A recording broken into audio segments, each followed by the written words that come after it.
To help us measure the singular impact of Muhammad Ali, we turn now to the man for the job, Dr. Todd Boyd in the CBS News Los Angeles Bureau. He is a Catherine and Frank Price Endowed Chair for the Study of Race and Popular Culture. He's also a professor of cinema and media studies in the USC School of Cinematic Arts, and certainly a man to speak about the intersection of race and sport and culture, which Dr. Boyd certainly seems, as much as any way, a way to frame the man that we've lost. An agent of social change in so many ways, made civil rights a calling of his. He adopted Islam when it was divisive to do so, stood against an unpopular war. I wonder, from your perspective, what was it like to be the newly christened Muhammad Ali in the 60s?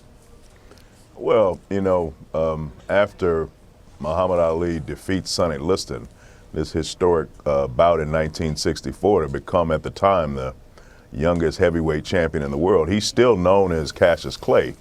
But of course, Malcolm X had spent a significant amount of time in his training camp, and there had been some controversy, even attempts to perhaps call the fight off. The day after winning the fight, he announces that he's a member of the Nation of Islam, and shortly thereafter, he begins identifying himself as Muhammad Ali. This was a profound change.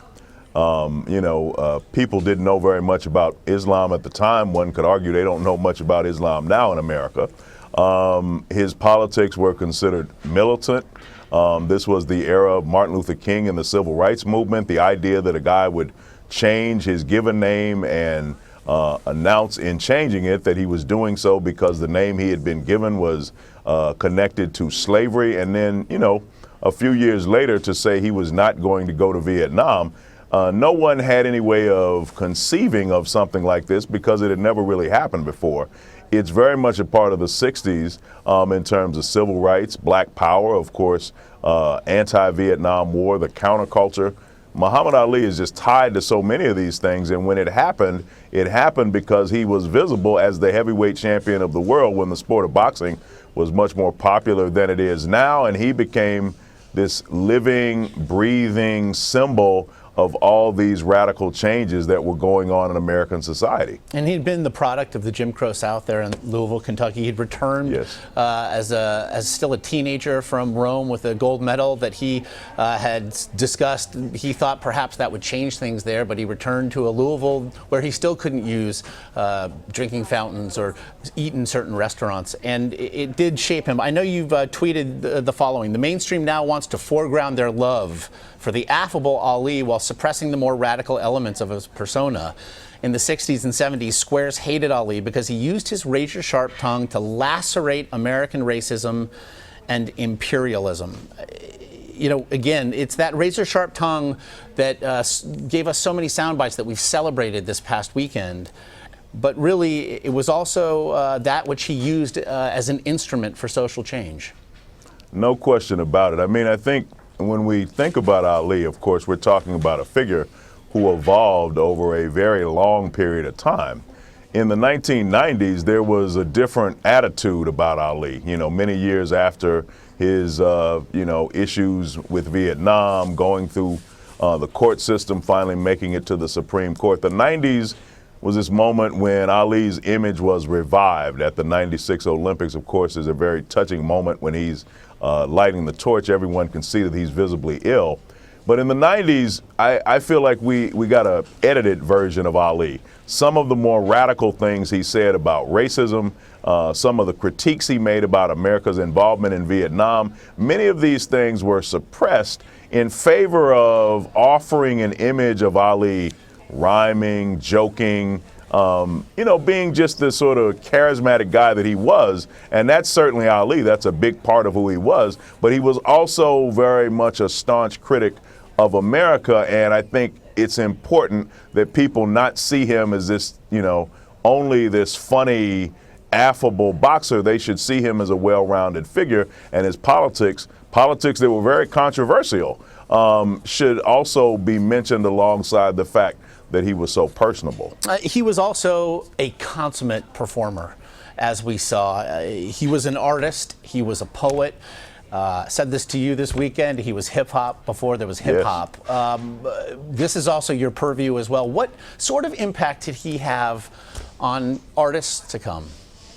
Well, you know, I mean, there's so many chapters to Muhammad's life.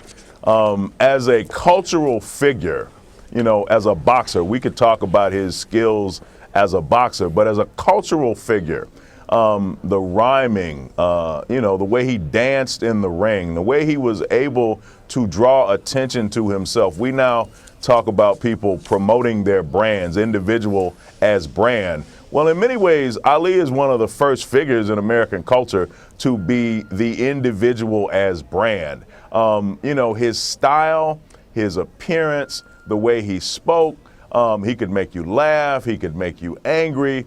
He was so cool. He's very much a product of the currents of cool that defined the 1960s. So his appeal could be seen in many fronts. I often remember reading about the great Bruce Lee, the martial arts figure from the 1970s, talking about what he drew from watching Muhammad Ali box into his martial arts. Ali's ability to taunt his opponents, to psychologically break his opponents down became a staple in sports over time. We talk about the mentality and approach to the game.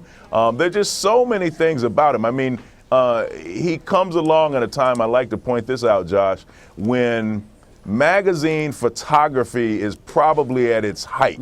And so he becomes the subject of so many incredible, iconic photos. Neil Leifer, his good friend Howard Bingham, George Lois's cover on Esquire magazine. These are all part of the larger Ali legend. And the fact that he came along at a time when magazines, when television is becoming so important in American life, he was the star for that moment.